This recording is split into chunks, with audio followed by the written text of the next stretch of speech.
Bonjour, c'est Romain pour Folle Android. On est encore dans les couloirs du MWC 2018 et au détour d'une petite allée comme ça, on est tombé sur un produit assez étonnant. On pensait que Apple avait présenté un nouvel iPhone 10, mais en fait pas du tout.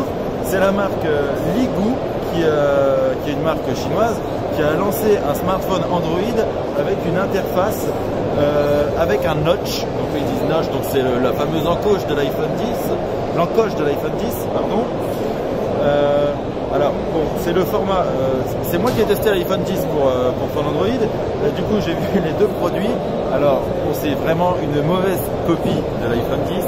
On n'a même pas regardé la fiche technique parce que bon,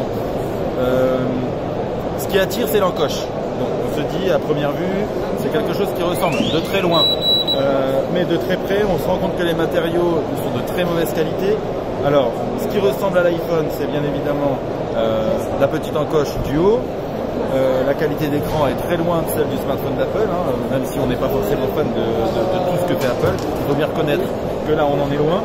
Et puis au dos, on retrouve ici un capteur d'empreinte qui est absent de l'iPhone 10 par exemple, mais on a exactement le même double capteur, la même intégration qui est un double capteur vertical avec un arrondi, comme ce qu'on a pu voir sur le Wiko View 2 par exemple.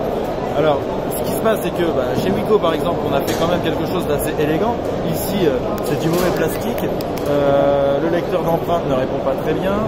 On voit déjà des traces de colle en fait autour de la coque. Et puis, on est sur un faux USB Type C. Donc, on a une encoche USB Type C, mais en fait, c'est pas du tout de l'USB Type C. Et puis, la version d'Android, elle est quand même hardcore. Il faut bien le reconnaître. C'est une version... Vraiment, on a l'impression d'être en 2003. C'est quand même un long voyage dans le passé. Alors, il nous annonce de l'Android Oreo. Je suis pas sûr que ce soit ça dedans. On va vérifier. Non. Non, c'est du 7.0. Donc c'est du l'Android Nougat. Voilà. Alors bon, le coloris est assez grossier, c'est vraiment pas très élégant. Alors pourquoi on vous le montre? Parce que on sait très bien que très souvent sur les sites marchands, on peut tomber sur ce genre de produits. Et nous, on parle souvent des produits chinois, de certains smartphones chinois.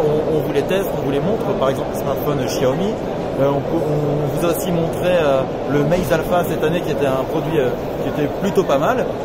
Là, en fait, c'est un produit qui surfe évidemment sur la mode de l'iPhone 10, mais il est vraiment mal fini. Donc, en photo, il peut paraître élégant, hein. Souvent les graphistes font des choses très belles, mais en réalité ce genre de smartphone vous allez l'importer.